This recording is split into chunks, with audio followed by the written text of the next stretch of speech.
So, first, we're going to pour some milk into a saucepan as it acts as the Earth's magma. And then we have poured cocoa powder on top of the milk because the cocoa powder is the crust, which will look like tectonic plates as it moves when the water gets boiled. It will act like tectonic plates, and because the tectonic plates need the magma and the crust to work. After that, we have equalized the surface of the cocoa powder, so it's not that one part is higher than the rest. And we have done this to get better results.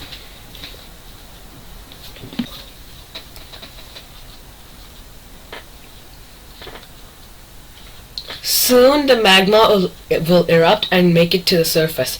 In our recreation, it will be the milk which will erupt because of the high temperature and will make it to the cocoa surface, which will act like a volcano when the tectonic plates are moving. Now we're observing the cocoa. As you can see, it has already started to crack on the sides. We can see the steam escaping out of the cocoa layer. In the real world, it would be smoke and ash escaping from the crust.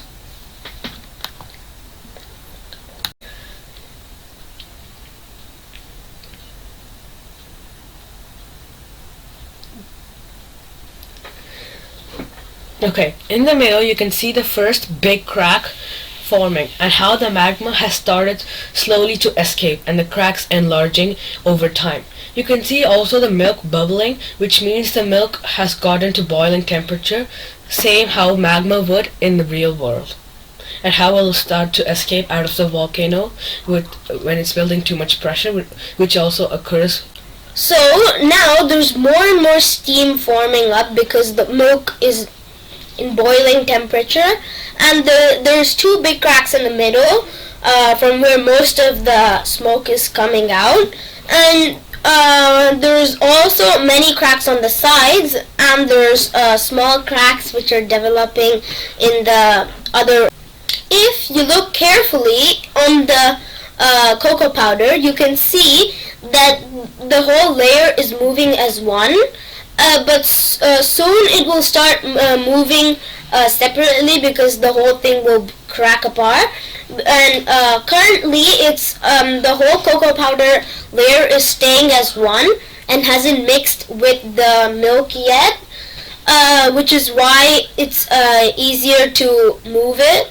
And yeah, the two big cracks in the middle have been growing quite a lot since the starting, and as you can see, there are new cracks forming around the old big ones.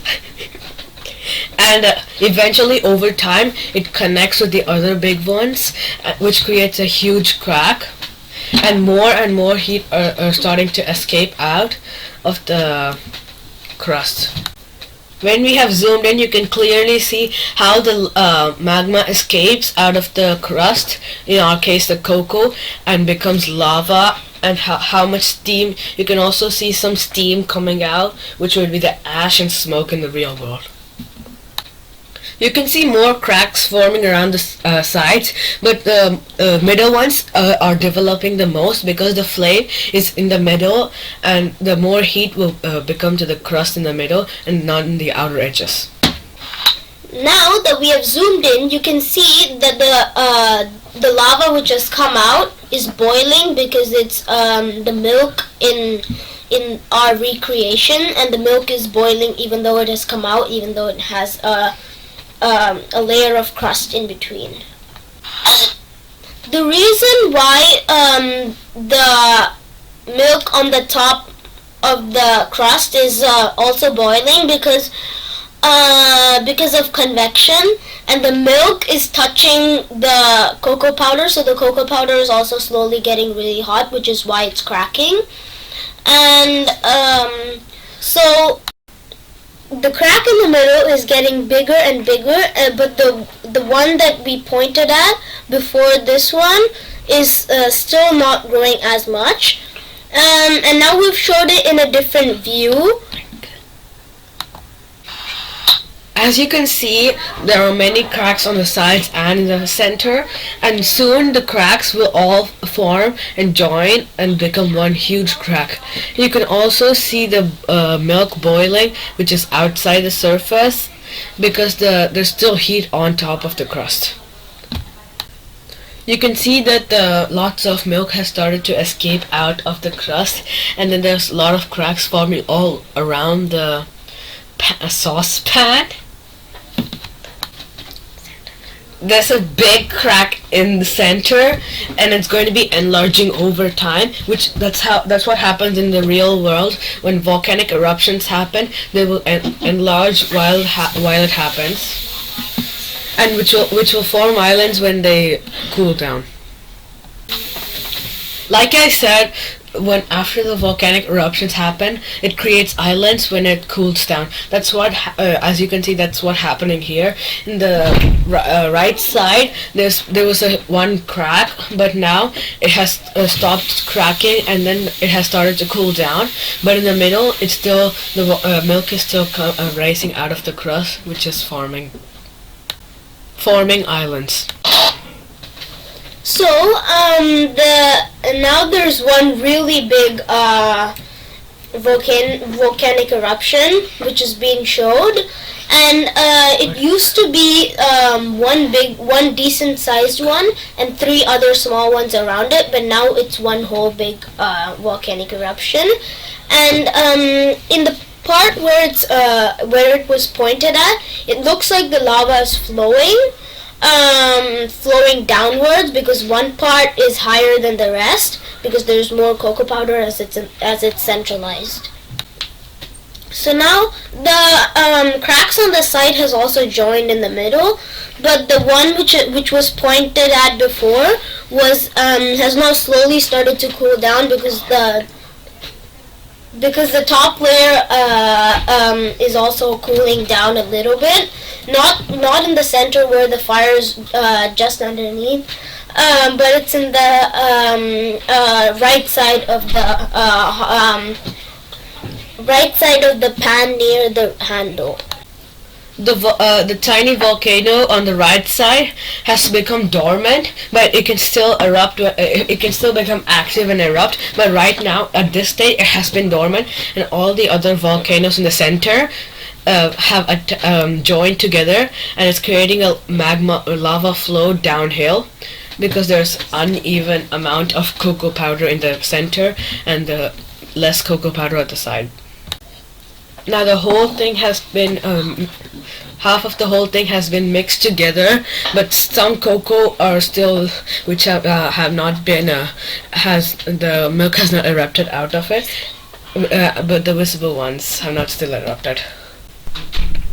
As you can see, the volcano on the right is still dormant and hasn't erupted since the last time we talked about it. And the one on the right is slowly flowing downwards, and on the top of the mountain is where the main thing is coming out from, because that's where the main part of the flame is. And the part where the cocoa powder is still visible is where the volcanic eruption hasn't happened yet. And when it went close up, you could see that the bubbles are forming where the downflow has been happening, and some bubbles are bigger than the others. And from the bubbles, So this is our second experiment about volcanic eruptions and how it occur. We have already set up the volcano, and we have given some crepe paper over it, and then inside we have put some baking soda, and then now we have added vinegar. So that's baking soda, as you can see, and now we'll add vinegar. On our first trial, it didn't erupt, but it erupts after adding some more baking soda and some vinegar. So now you can see inside that the vinegar and baking soda, which we have already put, has slowly started erupting, and now we're we're putting a different type of vinegar, but the reaction is the same. And as you can see, the volcano has erupted. We also put red food coloring, so it gives a more realistic effect. And we did it multiple times to show how it works. And the lava, which used to be magma, is slowly coming out. And so this is the third time we do it, which we took from the angle of a top view. And so this is our experiment of a volcano. Thanks for watching our recreation of volcanic eruption and how tectonic plates move.